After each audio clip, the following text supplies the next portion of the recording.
જય શ્રી કૃષ્ણ. શ્રીમદ ભાગવત મહાપુરાણ દસમ સ્કંદ ઉત્તરાર્ધ અધ્યાય 81. શ્રી કૃષ્ણે સુદામાને ઇન્દ્રને પણ દુર્લભ એવી સંપત્તિ આપી.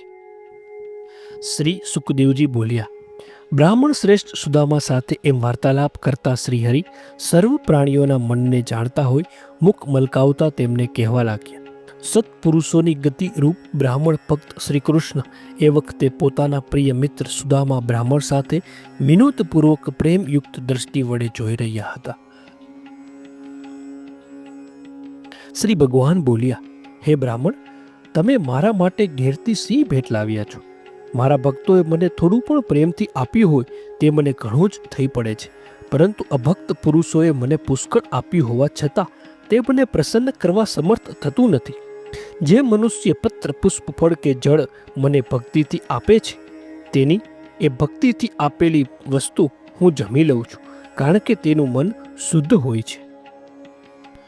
હે રાજન, ભગવાન કૃષ્ણ એમ કહ્યું એટલે બ્રાહ્મણ સુદામા શરમાઈને મુખ નીચું કરી ગયા. પણ લક્ષ્મીપતિ શ્રી ભગવાને પોતે જ અડધો ખોબો પૌવા સાથે લાપ્યા હતા.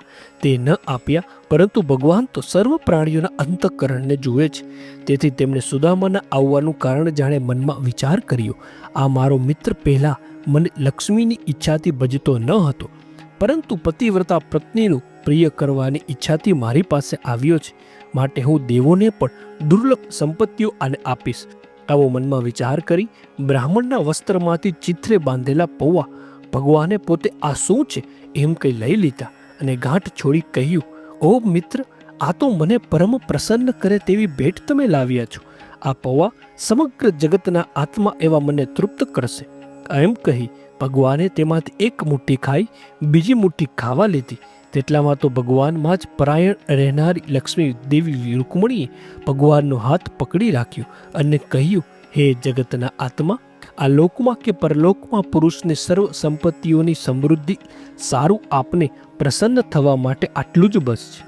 તે પછી બ્રાહ્મણ સુદામા તે રાત્રિ ભગવાનના મહેલમાં જ રહ્યો. તેમણે ખૂબ આરામથી ત્યાં ખાધું પીધું અને પોતે જાણે વૈકુંઠમાં જ પહોંચી ગયા હોય તેવો અનુભવ થયો.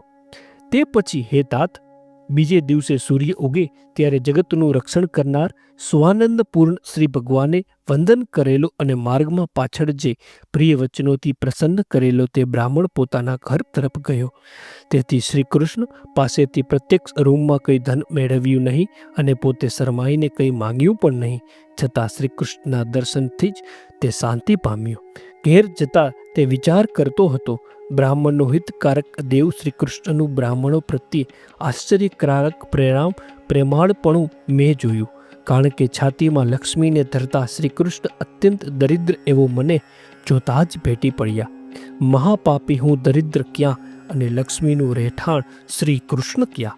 છતાં આ બ્રાહ્મણના કુળમાં જન્મ્યો છે. આમ માની શ્રી કૃષ્ણ બંને બાહુ વડે મને ભેટી પડ્યા. વળી પ્રિયાના બેસવાના પલંગ પર ભાઈની પેઠે મને બેસાડે અને થાકેલા મને તેમની રાણીએ હાથમાં ચામેર લઈ પવન ઢોળ્યો. દેવના દેવ અને બ્રાહ્મણોના પણ દેવ શ્રી કૃષ્ણે પગ ચંપી વગેરેથી પરમ સેવા કરી દેવની પેઠે મારી પૂજા કરી. જોકે શ્રી કૃષ્ણના ચરણનું પૂજન જે પુરુષોને સ્વર્ગનું, મોક્ષનું, રસાતળની અને પૃથ્વી પરની સંપત્તિનું તથા સર્વ સિદ્ધિઓનું પણ કારણ બને છે. છતાં આ નિર્ધન બ્રાહ્મણ ધન પામી ઘણો જ છકી જશે અને મારું સ્મરણ નહીં કરે એમ માનીને જ દયાળુ ભગવાને મને થોડું પણ ધન આપ્યું નથી. આવો મનમાં વિચાર કરતો સુદામા પોતાના ઘર પાસે પહોંચ્યો.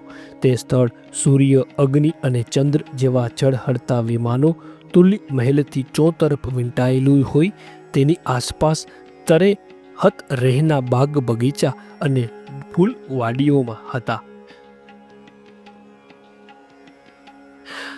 તેમાં પક્ષીઓના ટોળા કલ્લોલ કરતા હતા. પ્રફુલ્લ, કુમુદ, અંભોજ, કલહાર તથા ઉત્કળ જાતિના કમળોવાળા જળાશયો હતા. વળી સારી રીતે શણગારેલા પુરુષો અને હરણી જેવી નેત્રોવાળી સ્ત્રીઓ એ ઘરમાં ઘૂમતી હતી. આ શું? આ ઘર કોનું છે? આ એવું કેમ બની ગયું છે? આમ સુદામા મનમાં વિચાર કરતો તેટલામાં તો દેવો જેવી કાંતિવાળા પુરુષો અને સ્ત્રીઓ મોટા ગીતવાદ સાથે તે મહાભાગ્યશાળીનો આદર સત્કાર કરવા લાગ્યા.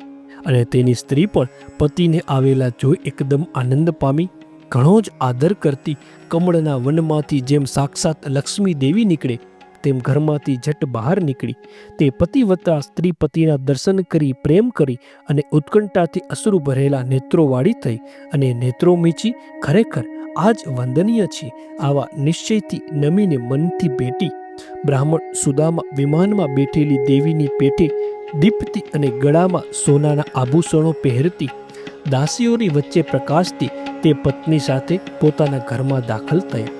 તે ઘર ઇન્દ્ર ભવનની પેઠે સેંકડો મણીઓના થાંભલાઓ વાળું હતું. તેમાં દૂધના ફેણ જેવી ઉજ્જવળ સૈયાઓ હતી. સોનાના સાજવાળા હાથી દાંતના પલંગો હતા. સોનાના દાંડાવાળા ચામરો અને પંખાઓ હતા. સુવાળી ગાદીઓવાળા સોનાના આસનો હતા. મોતીઓની શેરો લટકાવેલા ઝળહળતા ચંદરવા ત્યાં બાંધ્યા હતા. સ્વચ્છ સ્ફટિક મણીની ભીંતો હતી. તેમાં ઉત્તમ ઇન્દ્રિયના મણીની ચઢેલા હતા. તેમજ શ્રેષ્ઠ સ્ત્રીઓ સાથે રત્નના દીવા પ્રકાશી રહ્યા હતા. તે ઘરમાં સર્વ સંપત્તિઓની સમૃદ્ધિ જોઈ બ્રાહ્મણ સુદામા સ્થિર થઈ અકસ્માત આવેલી તે સમૃદ્ધિનો વિચાર કરવા લાગ્યા. ખરેખર હંમેશના દરિદ્રી અને દુર્ભાગી મને આ સમૃદ્ધિનું કારણ મોટા ઐશ્વર્યવાળા યદુત્તમ શ્રી કૃષ્ણનું કૃપા દ્રષ્ટિ વિના બીજું કંઈ ઘટતું નથી. દાસા હર્ષવંશીઓ શ્રેષ્ઠ મારો મિત્ર કૃષ્ણ પોતે પુષ્કળ ભાગભોગ વૈભવવાળા મેઘની પેઠે જોતા યાચના કરનાર ભક્તને પ્રત્યક્ષમાં કંઈ ન કહેતા ઘણું ઘણું આપી દે છે. વળી ભગવાન પોતે પુષ્કળ આપે છે છતાં પોતાનું આપેલું ઘણું જ ઓછું માને છે અને પોતાના ભક્તે કહેલું નિસહાર કે અતિ તુચ્છ હોય તો પણ તેને કરેલું માને છે. હું એક મુઠ્ઠી પૌવા લઈ ગયો હતો, તેને પણ એ મહાન આત્માએ પ્રીતિયુક્ત થઈ સ્વીકારી લીધા છે. માટે મને તો પ્રત્યેક જન્મમાં વારંવાર એ જ ભગવાનનું પ્રત્યેક પ્રેમ એમનું જ હિત કરનારની આશા, એમનો જ ઉપકાર કરનારપણું અને એમનું જ દાસપણું પ્રાપ્ત થાવ તેમજ મહાપ્રભાવશાળી અને ગુણોના રહેઠાણ તે ભગવાન સાથે વિશેષ કરી સંગ પામેલા અને મને તેમના ભક્ત પુરુષોનો સંગ થાવ. આ જન્માને ભગવાન પોતે જુએ છે કે ધનવાન પુરુષોનું મદથી અધઃપાત થાય છે. તેથી પોતે વિચક્ષણ હોય પોતાના અલ્પજ્ઞાની ભક્તને જાત જાતની સંપત્તિઓ, રાજ્ય કે સ્ત્રી પુત્રાદિ વિભૂતિઓ આપતા નથી, પણ દ્રઢ ભક્તિ જ આપે છે.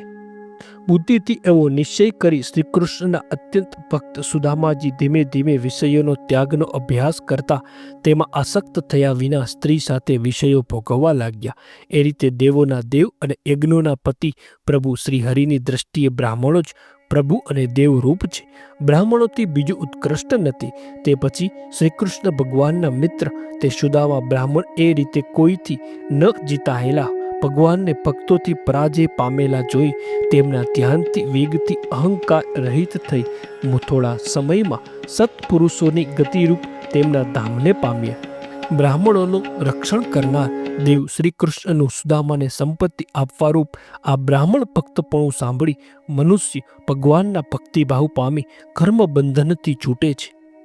શ્રીમદ ભાગવત મહાપુરાણ દસમ સ્કંદ અધ્યાય 81 સમાપ્ત. જય શ્રી કૃષ્ણ.